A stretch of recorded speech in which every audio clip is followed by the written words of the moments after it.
Welcome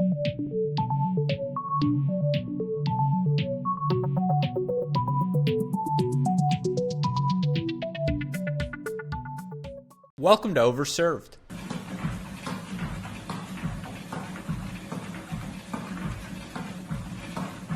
Before we get into today's show, just a quick reminder so that you don't miss any of our Cracked Racquets content. Be sure to subscribe to our YouTube channel. Be sure to check out our website, crackedrackets.com, so you don't miss our podcast, our articles, and you can stay up to date on all things in the tennis world. With that being said, let's start today's show.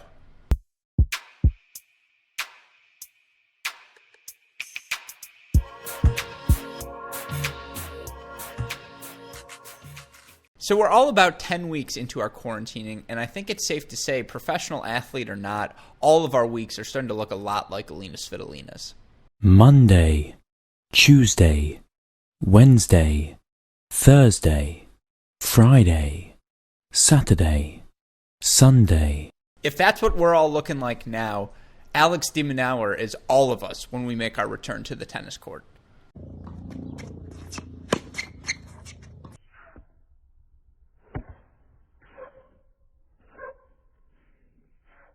Speaking of return to the tennis court, I think I speak for tennis fans everywhere when I say we are delighted to see the return of exhibition-style tennis matches all over the world. There have been matches in Sweden, in Germany, in Russia, but this week we were all treated to the My UTR Series event on Tennis Channel where they were playing in a backyard. Westhoff, can you pull up a photo of the court they're playing on? Now, before we show you a clip of the action, we just want to warn you viewers, what you're about to see is actual live tennis footage, and some of you may not be used to that anymore, so please take caution.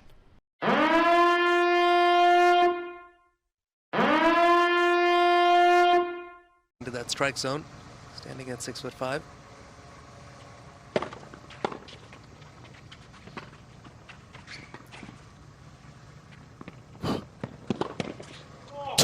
Winner from Hurkacz. There may not be spectators there, but we are cheering over here. That's the one we practiced, CB, talking to his coach, Craig Boynton. Pretty nifty lob from Opelka, and then clean as a whistle. Now, of course, all of these exhibition events are following strict safety and health guidelines, and it's fascinating to see how the racket bump has replaced the post-match handshake.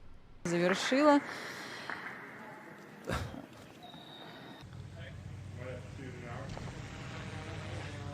So they give it the old racket tap in lieu of the handshake. Does Hurkacz give us another fake wave to the crowd like he did yesterday? Yes! I actually like it a little bit better. I feel like there's a higher chance for conflict. Just one last note from that UTR event in Florida. Congratulations to Riley Opelka for taking home the title. Now, Opelka's title is actually a bit surprising, especially when you listen to him discuss his diet while in quarantine. Now, he said in an interview with Tennis.com that he had hit 240 pounds and that was a record high from him. Westhoff, roll the clip. So I weighed in at a personal record-breaking 240 pounds about. Oh, impressive. Yeah. So yeah, the diet changed a few times. Yeah, I don't know if you guys are familiar with Wawa, but it's like I was having some 12 a.m., 12:30 a.m. runs to my Oreo milkshake, and that was that. And then once I saw the 240, I started to cut back on the milkshake and Lucky Charms, and I ran a 10K the other day, which is, me, that's crazy. That's like unheard of. And I've been training some more, so I'm back down to my playing weight around 228. Now, there's no denying that having a 7-foot frame means Opelka can eat more than the average human, but 240 is pushing it for everyone, and while he's slimmed down to 228, clearly it's not enough for some in his circle, with his father, George Opelka, seemingly subtweeting Riley early on Friday as he sent out a recipe for vegan pancakes from his Twitter feed. Folks, that's what we call parenting via Twitter. As great as it was to see live tennis once again, that was not the most impressive thing I saw on the tennis court. Here are my two favorite moments from the past week.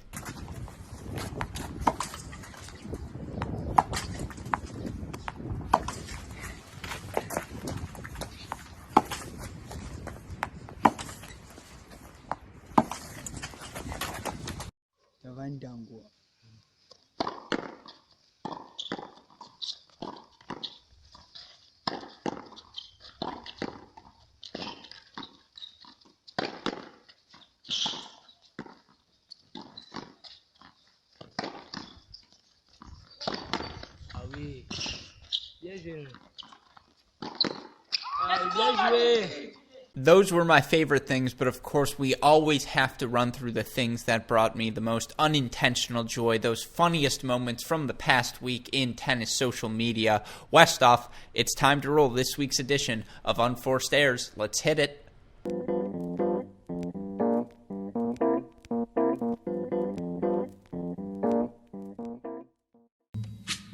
When the night has come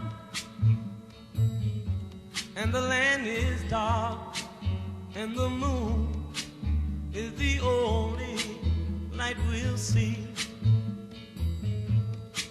No, I won't be afraid. Oh, I won't be afraid. Just as long as you stand by me.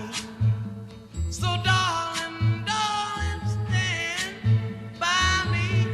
Oh, stand by me.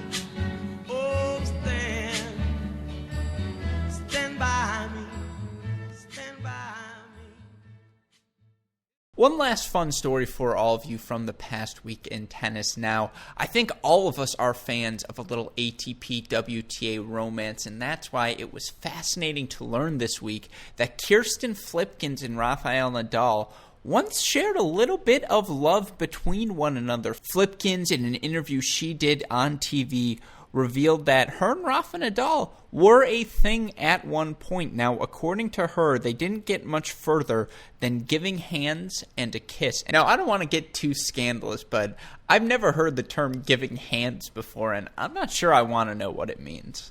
Let's end on a high note, as we always do, and some of you fans may know this, but we here at Cracked Racquets love ourselves some college tennis, and it was so cool to see the ITA and so many from throughout the tennis community honor all of those seniors, all of those final-year college tennis athletes who had their final season taken away by the coronavirus pandemic. They set a hashtag Set for Success trend and saw so many figures from throughout the tennis community give props, give tribute to all of those seniors out there. Westoff, let's roll some of our favorite clips to wrap up today's show.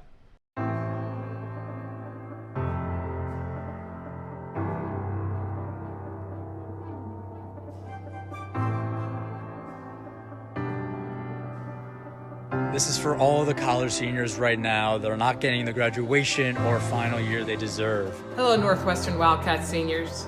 I am so sorry that you had to cut your season short in 2020, but be thankful for all that you've accomplished, both on and off the court. Hi everybody, this is Coach Manny Diaz at the University of Georgia. Just wanted to say a few words to our seniors, Robert Loeb, Alex Phillips, and Sam Dromsky, for the way they comported themselves for 4 years. I want to congratulate the class of 2020 from HPU and from my alma mater, Stony Brook University. Thank you for your dedication to academics and college tennis. Thank you all for your contribution to both your school and your team, and your hard work and leadership has definitely made an impact on everyone around you. You guys are all set for success. It's a challenging time in society, but you guys are going to come out of this stronger, better, and with lots of opportunity. Whatever challenges are coming next, you guys are going to crush those as well. In my opinion, college tennis players, there's no one better kind of to enter that next phase of life. You guys are individually motivated. You've been doing it your whole life with the sport of tennis. You also know how to be part of a team. So, like I said, those challenges that come next, go out and crush it because you guys are going to do great. Know that all the hard work and dedication you've put into your craft from a young age will serve you equally well in your future endeavors and career choices. You are now set for success as you enter this next chapter of your life. Good luck and go Sharks. No matter what, you are set for success. So wishing you all the best in the future, and go Cats. You guys are all set for success, and I'm so excited to see what the future has in store for you. So that'll do it for this week's show. One final reminder, you don't want to miss any of our Cracked Racquets YouTube content. So take those extra 6 seconds, go hit that subscribe button. You won't miss any episode of Overserved moving forward. You'll get to see our series such as CR Classics, all of the fantastic videos super producer Daniel Westoff is creating on there. And of course, as always, he has a of an editing job to do with this show. But with that being said, we hope you all enjoyed another edition of Overserved.